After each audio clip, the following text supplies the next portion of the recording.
नमस्ते भैया बहनों। विद्या भारती की ऑनलाइन क्लासेस में मैं प्रभा शर्मा एक बार फिर से आपका स्वागत करती हूँ। कक्षा चतुर्थी विषय पर्यावरण पाठ 3। अब तक हम पढ़ रहे थे कैसे जानूँ मैं, जिसमें हमने ज्ञानेंद्रियों के बारे में पढ़ा कि सोनू अपने दादाजी के साथ मंदिर के आगे से निकलते हैं तो उनकी घंटियों से मंदिर के आगे निकलते वक्त कान से उन्हें घंटी की आवाज़ सुनी और वो पहचान गए कि मंदिर आया है। फिर आगे गए तो सोनू के दादाजी को जलेबियों की खुशबू आई। खुशबू से उन्हें पता चला कि जलेबियाँ बन रही है। इस तरह से हमें सूंघने का पता चला कि हम नाक से सूंघते हैं।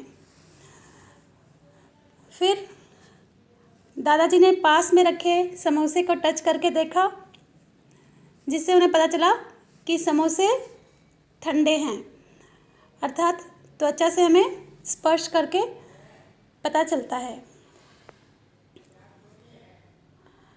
उसके बाद सोनू कहता है कि किस तरह से उन्हें किसी के छूने का अच्छा नहीं लगता, उसके बारे में बताता दादाजी को। तो दादाजी उसे समझाते हैं कि ऐसी कोई भी बात हो तो हमें बड़ों को बता देना चाहिए। अब हम आगे पढ़ेंगे कि तुम्हें भी किसी का छूना अच्छा नहीं लगता तो तुम क्या करोगे। तो हमें अगर किसी का छूना अच्छा नहीं लग रहा तो हमें उसको स्पष्ट मना कर देना चाहिए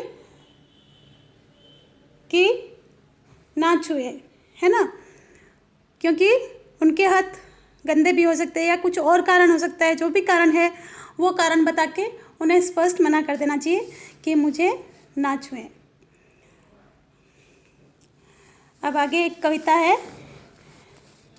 नयन देखते चांद सितारे, जीभ सदा लेती चटकारे, कान सुना करते हैं डम डम, नाक सूंघती गंध सुगंध, हाथ बताते चाय गरम, पांचों ज्ञानेंद्रियों से पहचाने हम। पांचों ज्ञानेंद्रियों से हम कैसे क्या क्या पहचानते हैं उसी के बारे में इस कविता में बताया गया है कि हम आँखों से चांद सितारे जो भी नज़ारे हैं वो सारे नज़ारे हम आँखों से देखते हैं। इसी तरह जीभ सदा लेती चटकारे कि जीभ से हम हर चीज़ का स्वाद चखते हैं। कान सुन करती है डम डम, तो कान है वो हमारे सुनने का काम करती है। और नाक सुगंधी गंध सुगंध, नाक गंध और सुगंध दोनों पहचानती है, सूंघने का काम नाक करती है। और हाथ बताते चाय गरम, इसी तरह से हाथ बताती है हमें कि चाय गरम है ठंडा, यानी त्वचा हमें स्पर्श का अनुभव कराती है कि कैसी चीज़ गरम ठंडी मुलायम कठोर, जो भी जैसी भी चीज़ होती है, लिक्विड है या कौन सी चीज़ गरम है ठंडी है, इसका सबका आभास हमें हाथों से होता है। इस तरह से हमें पांचों ज्ञानेंद्रियों से हम पहचान करते हैं।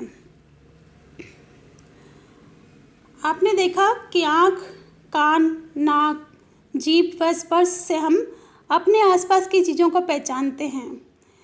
ये हमारी ज्ञानेंद्रियां हैं 5 जो हैं, आँख, कान, नाक, जीभ व स्पर्श करने से त्वचा जो है ये हमारी ज्ञानेंद्रिय है 5।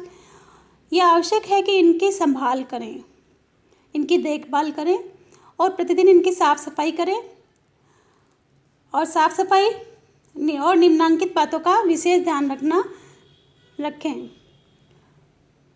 ध्यान रखिए, कौन कौन सी बातों का ध्यान रखें ये बताया गया है कि क्या क्या बातें हमें ध्यान में रखनी चाहिए। कि कान को साफ करने के लिए कान में कोई तीखी चीज़ जैसे पेन, पेंसिल आदि नहीं डालना चाहिए हमें, है ना। या तो हम अंगुली से साफ कर सकते हैं या फिर बड्स वगैरह जिसका भी उपयोग हम करना चाहिए, लेकिन हम पेन, पेंसिल या तीखी चीज़ हो उनका प्रयोग नहीं करना चाहिए। कान को तेज़ सर्दी व गर्मी से बचाना चाहिए। कहीं सर्दी में अपन टोपी या स्कार्फ इनका उपयोग हमें करना चाहिए। नाक में उंगली न डालें। नाक में उंगली डालने कर सफाई न करके हमें पानी का प्रयोग करके नाक हम धोकर साफ कर सकते हैं। नाक में उंगली नहीं डालनी चाहिए। जुकाम होने पर रुमाल या टिश्यू पेपर रखें। अगर सर्दी जुकाम हो गया है, किसी कारण से नाक बह रही है, तो हमें उसको साफ करने के लिए क्या करना चाहिए? रुमाल या टिश्यू पेपर का प्रयोग करना चाहिए। इसी से नाक साफ करें और इधर उधर गंदगी ना फैलाएं, इस बात का ध्यान हमें रखना चाहिए। आँखों को साफ पानी से धोएं और अनावश्यक न मसलें। आँखों की सफाई भी हमें साफ पानी, स्वच्छ पानी से करना चाहिए। और खुजली आने पे या कोई और कारण से खुजली हो, कोई समस्या, तो उन्हें मसलना नहीं चाहिए। लेट कर न पढ़ें और टीवी, कंप्यूटर आदि को बहुत देर तक न देखें। कि हमें लेट कर पढ़ना नहीं चाहिए और टीवी या कंप्यूटर का प्रयोग भी हमें ज़्यादा देर तक नहीं करना चाहिए। रोज़ सुबह दांत साफ करने के साथ जीभ की भी सफाई करें। तो हमें रोज़ दांत साफ करने के साथ साथ क्या करना चाहिए? जीभ की भी सफाई करनी चाहिए।